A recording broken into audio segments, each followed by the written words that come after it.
오늘도 귀한 아침 하나님의 은혜와 평강이 함께하는 복된 아침 되시기를 바랍니다. 오늘 함께 묵상할 말씀은 출애굽기 29장 19절에서 34절 말씀입니다. 출애굽기 29장 19절에서 34절 말씀입니다. 제가 봉독하겠습니다.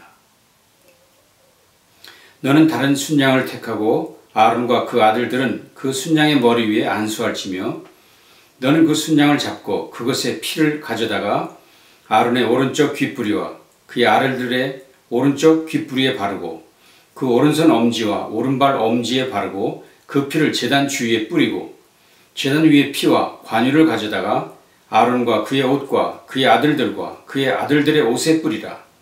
그와 그의 옷과 그의 아들들과 그의 아들들의 옷이 거룩하리라. 또 너는 그 순양의 기름과 기름진 꼬리와 그것의 내장에 덮인 기름과 간 위의 꺼풀과 두 콩팥과 그것들 위에 기름과 오른쪽 넓적다리를 가지라. 이는 위임식의 순양이라. 또 여호와 앞에 있는 무교병 광주리에서 떡 한 개와 기름 바른 과자 한 개와 전병 한 개를 가져다가 그 전부를 아론의 손과 그의 아들들의 손에 주고 그것을 흔들어 여호와 앞에 요제를 삼을지며 너는 그것을 그들의 손에서 가져다가 제단 위에서 번제물을 더하여 불사르라. 이는 여호와 앞에 향기로운 냄새니 곧 여호와께 드리는 화제니라. 너는 아론의 위임식 순양의 가슴을 가져다가 여호와 앞에 흔들어 요제를 삼으라. 그것이 네 분깃이니라. 너는 그 흔든 요제물 곧 아론과 그의 아들들의 위임식 순양의 가슴과 넓적다리를 거룩하게 하라. 이는 이스라엘 자손이 아론과 그의 자손들에게 돌릴 영원한 분깃이요 거제물이니 곧 이스라엘 자손이 화목제의 제물 중에서 취한 거제물로서 여호와께 드리는 거제물이니라. 아론의 성인은 후에 아론의 아들들에게 돌릴지니 그들이 그것을 입고 기름 부음으로 위임을 받을 것이며 그를 이어 제사장이 되는 아들이 회막에 들어가서 성소에서 섬길 때에는 이레 동안 그것을 입을지니라. 너는 위임식 순양을 가져다가 거룩한 곳에서 그 고기를 삶고 아론과 그의 아들들은 회막문에서 그 순양의 고기와 광주리에 있는 떡을 먹을지라. 그들은 속죄물 곧 그들을 위임하며 그들을 거룩하게 하는 데 쓰이는 것을 먹되 타인은 먹지 못할지니 그것이 거룩하기 때문이라.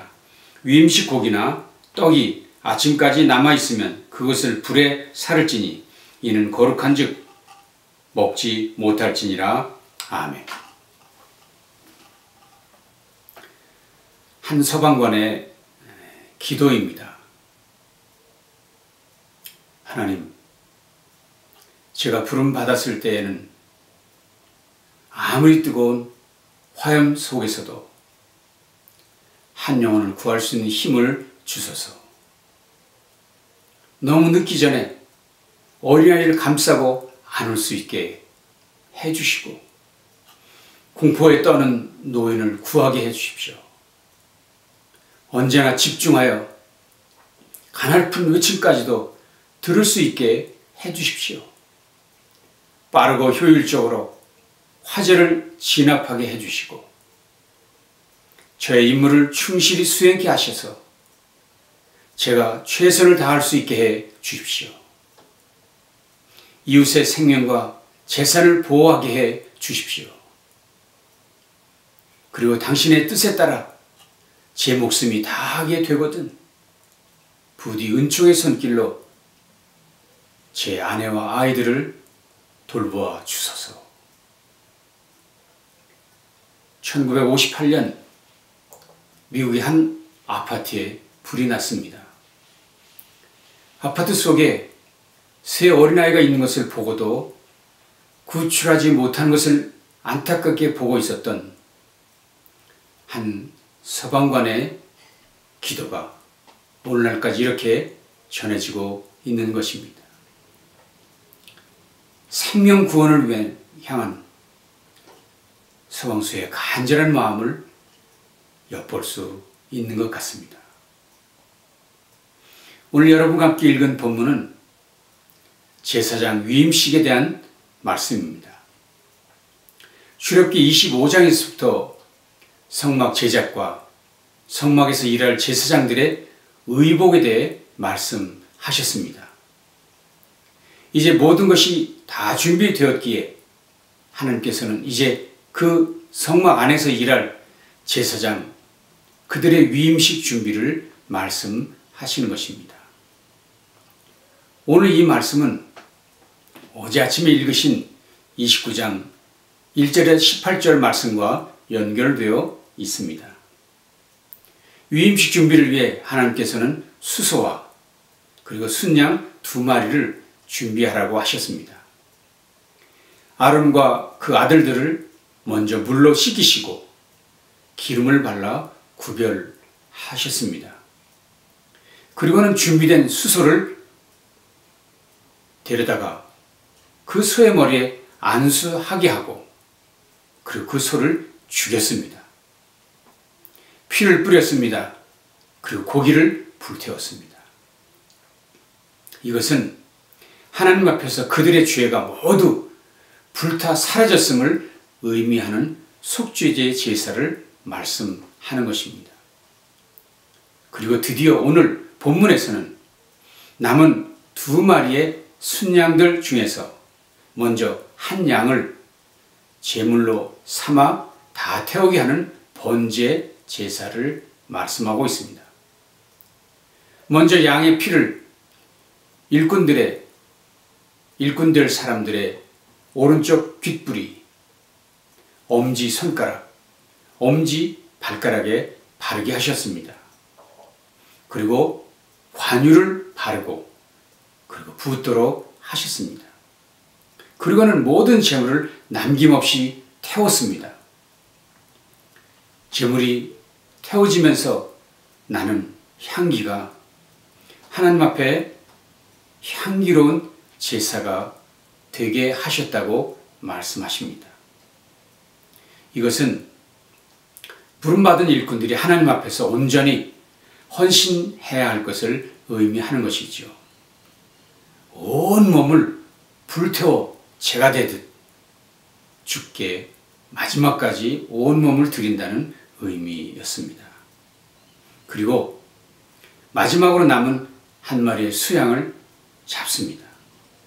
제사를 드리고는 그 제물들을 다 함께 음식으로 나누어 먹는 제사, 화목 제사였습니다.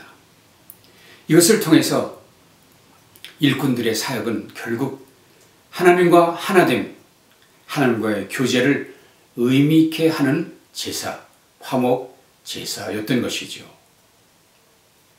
위임식에 이런 모든 제사들은 각각 의미가 있습니다. 모든 순서들이 주는 영적 교훈도 많습니다. 그런데 저는 본문을 묵상하면서 이런 생각을 했습니다. 아니, 하나님, 여기 한 사람의 대제사장, 그리고 그 몇 명의 제사장들을 세우는 일을 위해서 이렇게 복잡하게, 어떻게 보면 이렇게 번거로운 일을 하셔야만 하는 것일까? 하나님, 그냥 말씀 한마디로 또는 기름 한번 부어주시고 아니면 안수 한 번으로 끝내실 수 있지 않으셨을까요? 왜 이렇게 길게 복잡한 예식을 갖게 하는 것입니까? 하는 의문을 가져보았습니다. 다시 말하면 이렇게까지 하셔야 할 만큼 중요한 일인가 하는 것입니다. 여러분 어떻습니까? 저 같은 생각이 들진 않으십니까? 그렇습니다. 매우 중요합니다. 정말 중요합니다. 그렇기 때문에 하나님께서 직접 계획하시고 그렇기 때문에 이렇게 자세하게 말씀하신 것이 아닐까요?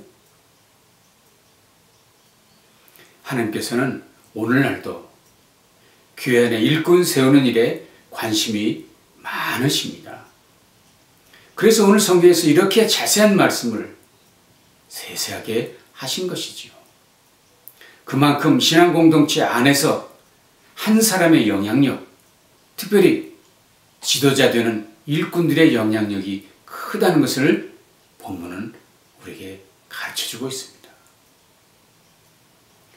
앞서 소개해드렸던 한 서방수, 그렇게 간절한 마음으로 기도하고 있었습니다. 한 사람을 더 구원해야 한다는 생각 때문에 말입니다. 그런데 과연 우리를 포함한 모든 일꾼들도 그런 간절한 마음이 있는 것일까요?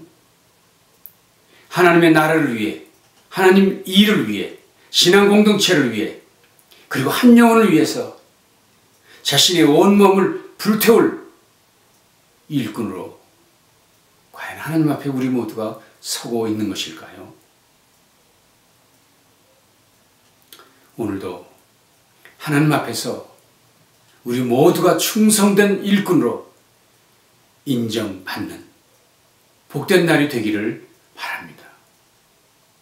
오늘도 이 거룩한 주일, 저와 여러분 모두가 또 이미 세워주신 하나님의 일꾼들이 하나님의 나라를 위해 온몸을 불태울 헌신된 일꾼으로 주님 앞에 서게 되는 것을 고대하며 또 기도하며 이 하루를 시작하실 수 있기를 바랍니다.